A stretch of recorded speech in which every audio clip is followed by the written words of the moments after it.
Dali is known to have experimented with mescaline, a psychedelic drug derived from the peyote cactus. His interest in this substance was partly due to its capacity to induce vivid hallucinations, which aligned with his surrealist explorations. 1938 experiment. One of the most documented instances of Dali's use of mescaline was in 1938 when, under the supervision of French psychiatrist Jacques Lacan, he took mescaline to explore its effects on his creativity.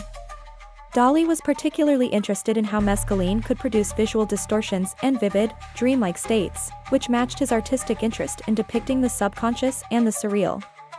While not definitively proven, some speculate that the melting watches in The Persistence of Memory could have been inspired by the time dilation effects experienced under the influence of psychedelics like mescaline. Cannabis. Dali also used cannabis, which he often referred to as marijuana. He would smoke it in social settings, and there are accounts of him using it to relax or inspire his work. Dali's yoga wasn't your typical routine. It was a fusion of meditative poses and dynamic stretches, often performed in solitude, as if he were tuning his body to a frequency we couldn't hear. He claimed it sharpened his mind and fueled his creativity. But what if it was more? Perhaps it was how he maintained a connection to his home planet, a way to recalibrate his alien physiology to Earth's gravity and atmosphere.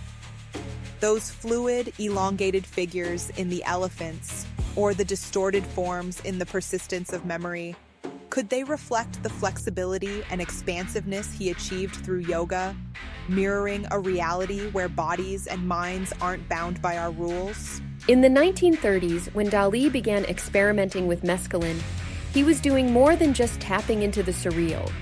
He was opening up a dialogue between worlds.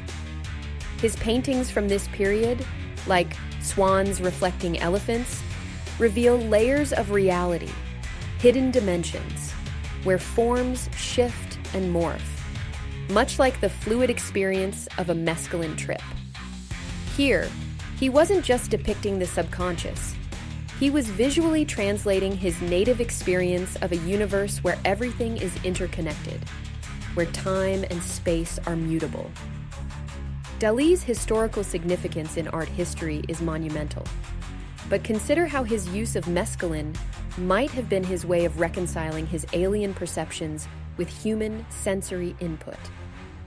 His art became a medium through which he could share these otherworldly insights, pushing the boundaries of surrealism into what we now might call cosmic realism. His use of mescaline to explore and depict the interior landscape of the mind was groundbreaking. It wasn't just about the bizarre or the fantastical. It was about truth, a truth of perception that transcends our physical world. This was during a time when the world was grappling with new scientific and psychological paradigms, making Dali's work not only avant-garde, but prophetic. By introducing these mescaline-induced visions into his art, he was subtly influencing the cultural and intellectual movements of the 20th century. He was ahead of his time, or perhaps out of time, bringing forth concepts that would later be explored by scientists studying psychedelics and consciousness. Dali's legacy is not just in the canvas, but in the minds he altered, in the cultural shifts he helped precipitate. His use of mescaline was his way of showing us a little of what he knew, a glimpse into the vastness of the cosmos, perhaps even an attempt to prepare humanity for broader, more interconnected views of existence. Consider this. Salvador Dali wasn't just a revolutionary artist, he was an alien ambassador from a galaxy where art and science are one. His arrival on Earth wasn't just a stroke of fate, it was an orchestrated event meant to alter the course of human history through art. Dali's work became a beacon in the 20th century, not just for surrealism, but for the very idea that reality could be reshaped. He was here during a period of great turmoil and change, World War II, the rise of psychoanalysis, the dawn of the nuclear age, introducing ideas about the subconscious, about the fluidity of form and identity, which were radical, even revolutionary. Was this not the perfect moment for an alien to introduce such profound shifts in human thought? His collaboration with scientists like Albert Einstein's colleague Werner Heisenberg and his fascination with quantum mechanics and nuclear physics might suggest he was here to bridge gaps between art, science, and perhaps the cosmic truths he knew. His paintings, like The Disintegration of the Persistence of Memory, could be seen as his way of depicting the atomization of reality, a concept that would become central in both physics and philosophy post-World War II. By infusing art with such alien perspectives, Dali not only influenced artists, but also philosophers, scientists, and even the layman's understanding of reality. He was part of a movement that broke down barriers between disciplines, encouraging a holistic view of knowledge where art could inform science and vice versa. His historical significance, then, isn't just in his art or his eccentric persona. It's in how he fundamentally altered our cultural landscape, pushing us towards a more surreal, more interconnected understanding of existence. Perhaps Dali knew that to prepare humanity for the cosmic realities out there, we first needed to unlearn our rigid perceptions of here.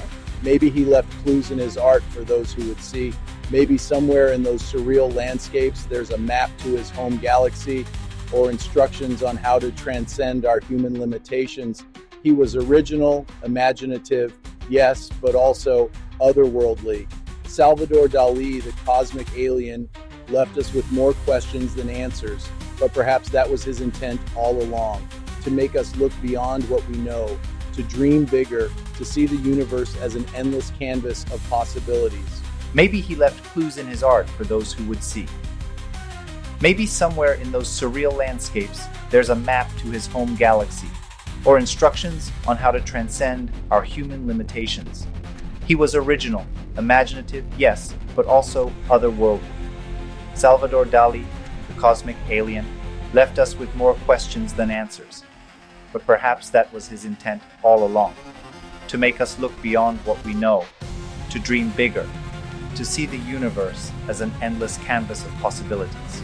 Imagine this. Salvador Dali wasn't just an artist.